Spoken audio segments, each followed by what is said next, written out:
Gusto mo ba na ikaw ay tatawagan niya ngayon mismo? Lalong-lalo na hindi na kayo nag-uusap at hindi na siya tumatawag, text o chat sa'yo.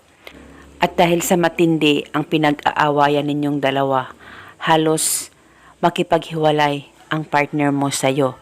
Pero hindi ka pumayag dahil sa sobrang mahal na mahal mo siya.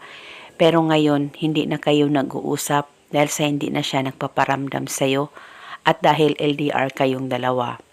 Gusto mo ba na ngayon mismo ikaw ay kukontakin niya at magmamakaawa siyang tatawag sa'yo at maging okay at maayos kayong dalawa ng partner mo pagkatapos mong gawin ang ritual na ito? Pwes gawin ito na buo ang loob at tiwala mo sa mga ganitong pamamaraan. Pwede mo ito gawin sa kahit na anong araw o oras na gusto mo.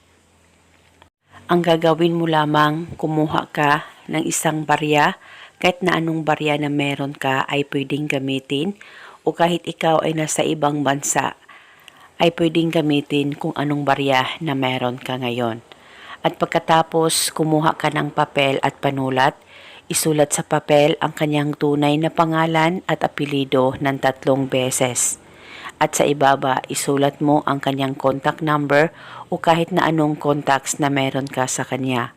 Isulat mo lamang ito ng 1 beses sa ibaba ng kanyang pangalan. At pagkatapos mo na itong masulat, kunin mo ang barya, ilagay ito sa papel na sinulatan mo ng kanyang pangalan at contact number at balutin mo ang barya na inihanda mo. At pagkatapos mo na itong mabalot, hawakan saglit, ipikit ang mga mata mo, pakaisipin mo siya ng mabuti at ibulong mo ang spell na ito. Pangalan at apelido, sa kapangyarihan nitong barya, ngayon mismo ikaw ay magmamakaawa na makausap ako. Ibulong mo lamang ito ng 3 beses. Pwede ka magdagdag ng hiling o mag-iba ng hiling kung gusto mo, wala pong problema. At pagkatapos ilagay itong barya sa likod ng case ng cellphone mo at pwede rin ilagay sa bulsa mo, sa wallet mo o di kaya sa bag mo, basta dalhin ito kahit saan ka man magpunta. At depende po sa inyo kung hanggang kailan nyo po gustong itago o gustong dalhin ang ritual na ito. At kahit okay na kayo o palagi na siyang tumatawag sa iyo, ay pwede mo pa rin itago ang ritual. At kung gusto mo nang ihinto, ay kunin ang papel at sunugin at itago ang barya. At eto muna sa ngayon, maraming salamat po sa panunood. May God bless us all.